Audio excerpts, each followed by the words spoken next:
Hey everyone, my name is Brogin Skoik. I'm a PhD student in the Advanced Biosciences program at Tuskegee University, and I am going to talk to you about biology, ecology, and the evolution of Myxomycetes. And so, the question about Myxomycetes is always what are these organisms? And a famous mycologist, Dr. Lafayette Frederick, always referred to them as miniature marvels, and I feel that same way. When you look at, for example, this slime mold that's that pink color, you kind of think about what is that, and throughout history, we thought that they were related to fungi, and as we learn more about them, we start to be in marvel of so much that we don't know about them. And so that's why I like studying them and look forward to sharing that in this presentation. So just the overview, again, what are these? They're known as slime molds, but we refer to them as Myxomycetes. They're fascinating, and they're actually an amoebozoa. So they could be used as bioindicators, and they're really interesting as far as eukaryotic evolution goes. And so when you're looking at this organism, you would think it's a fungi because how can an amoeba, a single celled organism, create a structure like this? And so when we classify them in the kingdom Protista, and then which are amoebas are in there as well. And then their class is the Myxomycetes, or the slime molds. So we discovered them around the 17th, 18th century. The picture that you see here is actually an early depiction of Lycogala, which was the organisms that you saw in the first picture, the pink puff balls, as they were called, and that's where Lycogala comes from because they thought they were fungus and have similar traits to fungus.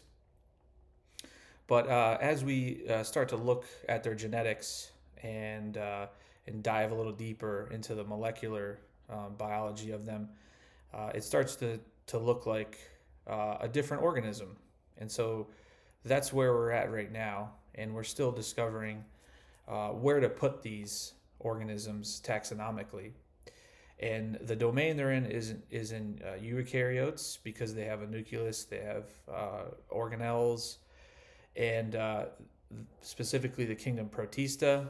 So they were once in the kingdom fungi, but now are in Protista because of that amoebozoa aspect. And then the class is Myxomycetes.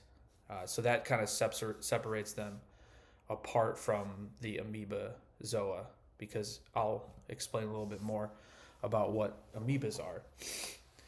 The breakdown of the orders are the Viscerales, Trichiales, Lyciales, Stemanatiales, and then Econosteliales. Those are just the basic orders. But as we do more genetic research, those orders start to break down because this was all based on morphology, or what you could quantify with their structure with a microscope. So these are some of the most common ones that you'll see. The one on the top is Viscarium polycephalum, and that is famous for its intelligence. There's a lot of research done putting them through mazes and seeing them be able to remember where the food source is. The one below is Fuligo septica, which is also known as the dog vomit slime mold, which is very common. You can see it, in your backyard because of the bright color. But there's about 1,200 species described, and we find new ones every year. And this is a very interesting organism because their life cycle has a couple different stages, and it's similar to some organisms but then very unique in other ways. And essentially, having these kind of alternating life cycles puts them into that Myxomycetes category and kind of gets them away from amoebas, essentially, because amoebas don't typically produce a plasmodium or you go through this life cycle. And so the amoeboid stage, where their ancestors came from, is a typical amoeba, and it's moving, engulfing particles, food particles. It's able to move around with the flagella, and these are haploid. So again, they're interesting in the fact that they are haploid, but then they become diploid, and then they produce spores. So the plasmodium stage is that sort of slime mold part.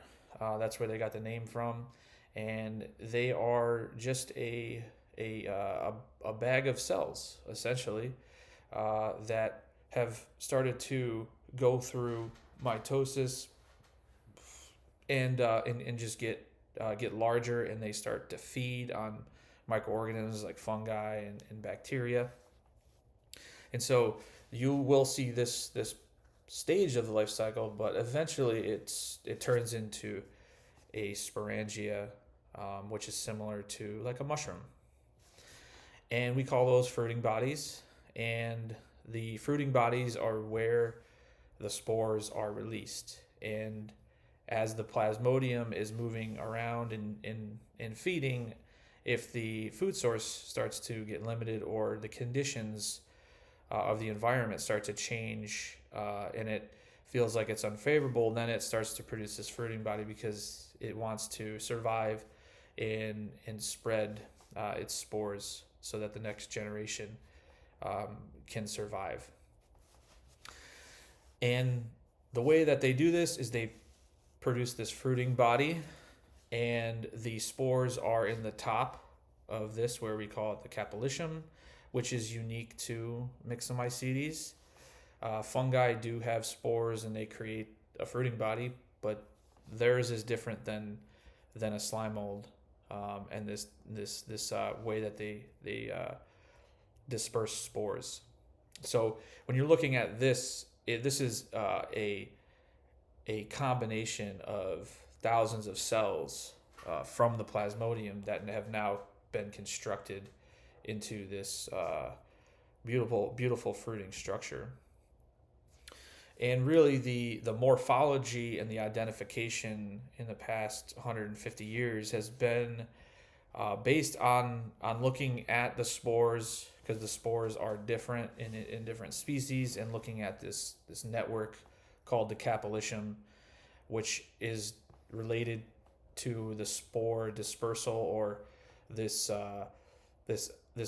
lifestyle of how they want to disperse their spores.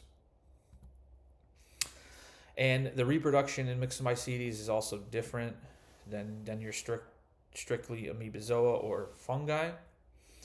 And there is asexual aspects to it and sexual reproduction. But ultimately, the point is to produce spores so that you can pass your genetic information on. And here is a diagram where you can see that here's the asexual aspect of it, where you have these two amoeba, or two single cells, and then you have the sexual phase where two different amoeba come together to form a diploid cell, and then that diploid cell starts to divide and produces that plasmodium, and that plasmodium is where the food can be consumed and enough energy can be taken in so that it can produce this elaborate fruiting structure to produce a spore, and that spore is now back down to haploid. So similar to other organisms' reproduction, but a little bit more like a fungus and more like an amoeba. So again, you can see where it's turning from the spore, it's germinating into an amoeboid cell or a flagellated cell. So there's two different kinds of single-celled amoebae, but essentially their goal is to link up and to connect to form a zygote, and then that will bring two genetic uh, genomes together, and then create this new organism that's the plasmodium, and then that can start to form a fruiting body. And while they're feeding, they're going through this phagocytosis, which is their ancestral amoeboid way of feeding, which is engulfing, kind of like a macrophage.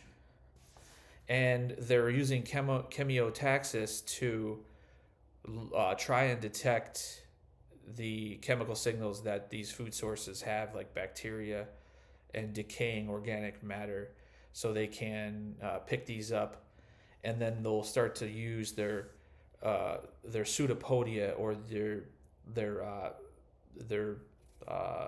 legs. They're kind of like legs, and they're doing the cytoplasmic streaming, so they're moving, crawling along the surface. So you can see this picture right here, and that allows them to be in direct contact with the food source, so they can engulf. And here's a video of the cytoplasmic streaming and the way that this organism is moving in real time. This is a video that is not sped up.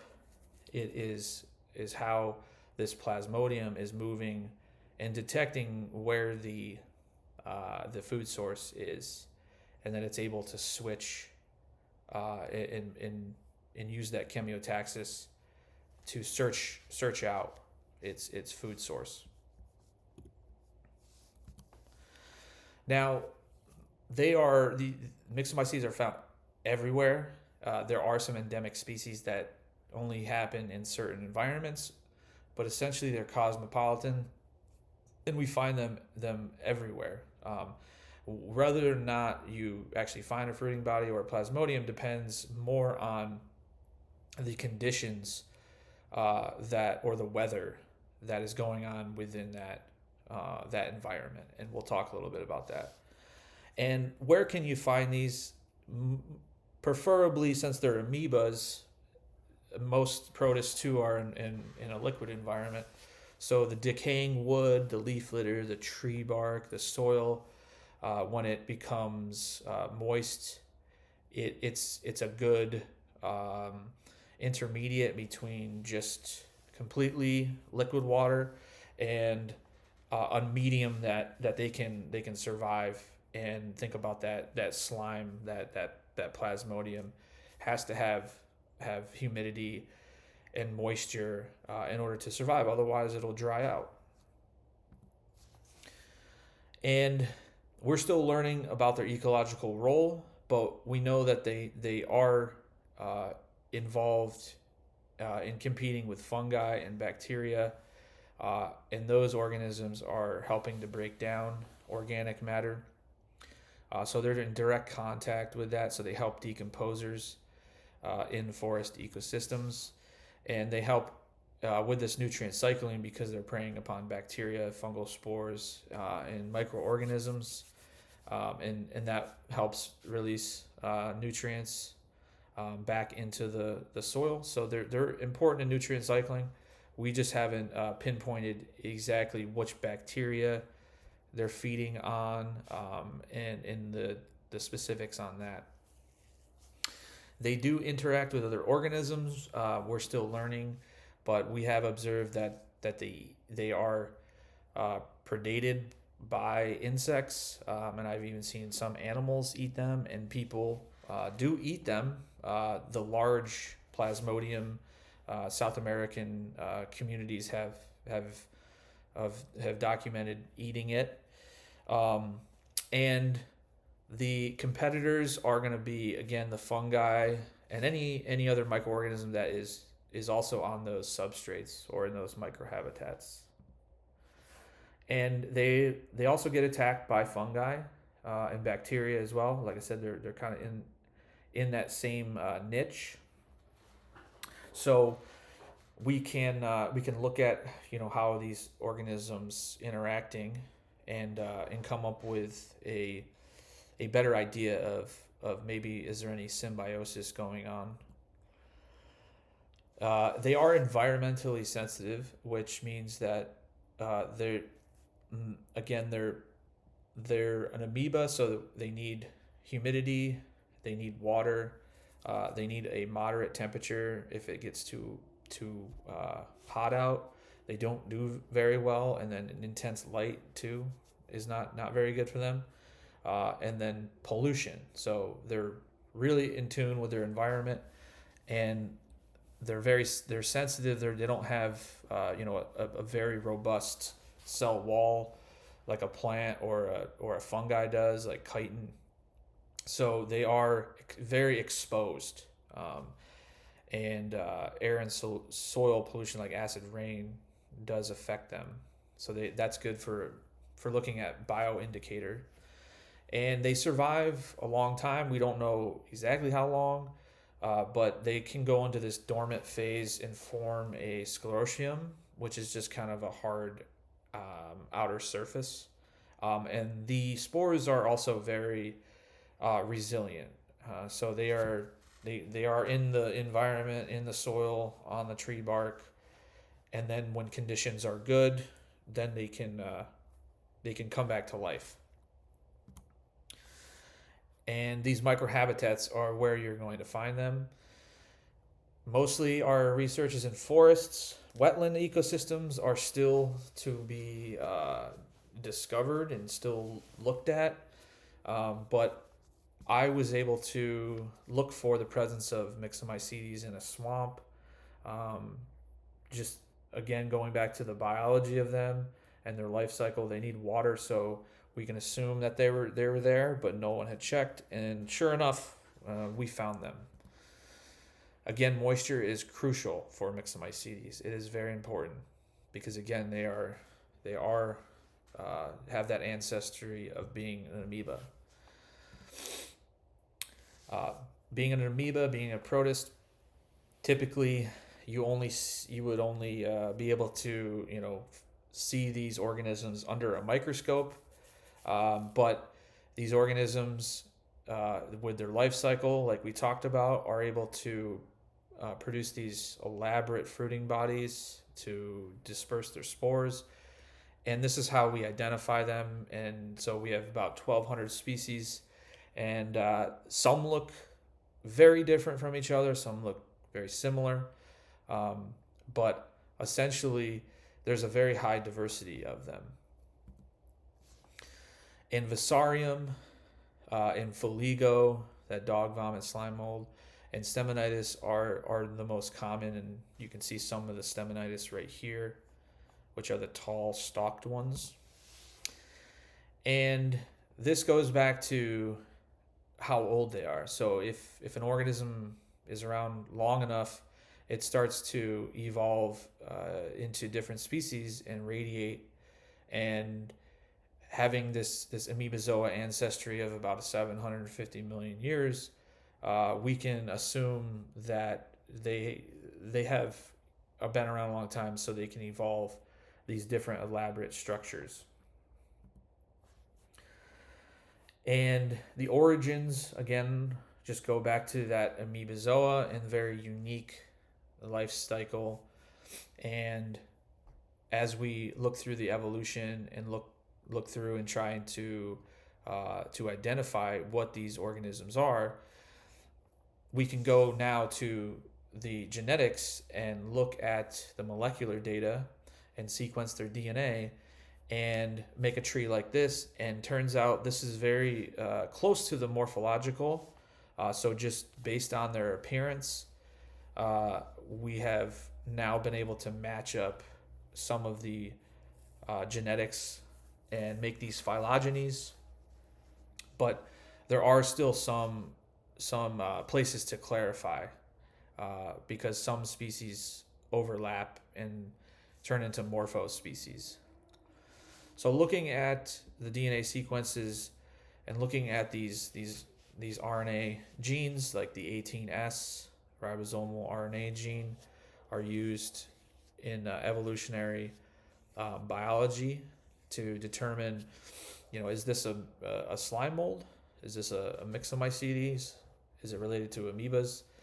And so we're still kind of on the cusp of forming this technique, so that we can use morphology and the DNA sequences to determine what we consider as a unique species, and look at the role of convergent evolution. How did these amoebas go from single-celled to a multicellular organism, in the fact that they're producing this diploid fruiting body. And convergent evolution is very apparent in Myxomycetes, because they're spore bearing, and the fungi are also spore bearing, and there's some other organisms that are spore bearing as well. So looking at them, since they're very old, can tell us a little bit more about eukaryotic evolution. And the research that is going on right now is trying to understand the cellular processes, like cell communication, because you can isolate these to a single celled level and just study them in that phase, or you can make them follow them through the life cycle of a eukaryote, an older eukaryote, and how they turned into multicellular forms, like the endosymbiotic theory. So there's a lot of ways you can use these as a model organism in the lab to study cellular motility, signaling, and then responses to environmental changes, and other basic biological principles. In biotechnology, they have, like I said, put these organisms through mazes, and tried to see if they can learn, and look at any antibacterial, antifungal, or anti-cancer properties, because they are interacting with those organisms on a day-to-day basis. So you would kind of assume that they have compounds that keep other predators away. There has been isolations of secondary metabolites that prove to be anti-cancer, antibiotic, and that research is just starting with slime molds, but that could be another new aspect of the research. And just like every other organism, habitat loss and climate change is always a problem. All organisms need food, water, shelter, and space. And when that is taken away, survival goes down. And then climate change, or the environment's changing faster than these organisms have evolved. That also has an effect on growth and reproduction. And like if they are doing the nutrient cycling that we think, and it's more important than we think, then we want to conserve, but we need more data. We need more organizations to study them, and these are some that focus on Myxomycetes. And conserving ecosystems, conserving habitat is very important to the slime mold biodiversity, because biodiversity, we know, is a product of how well and healthy the environment is doing. So we want to keep that biodiversity up.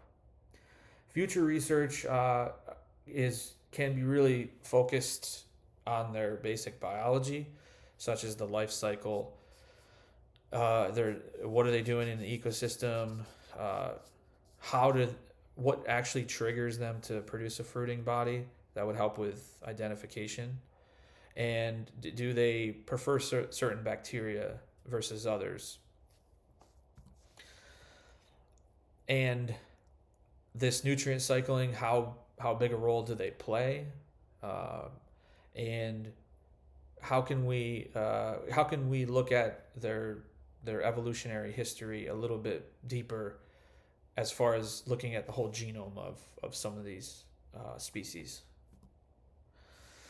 And that's really the whole story, the basic whole story of slime molds. Thanks for listening. Um, and if you have any questions, you can put them in the comments below. And I will add some other questions in there that you can you can answer. But essentially, that's everything. And again, thanks for listening. And I'll post some things in the comments.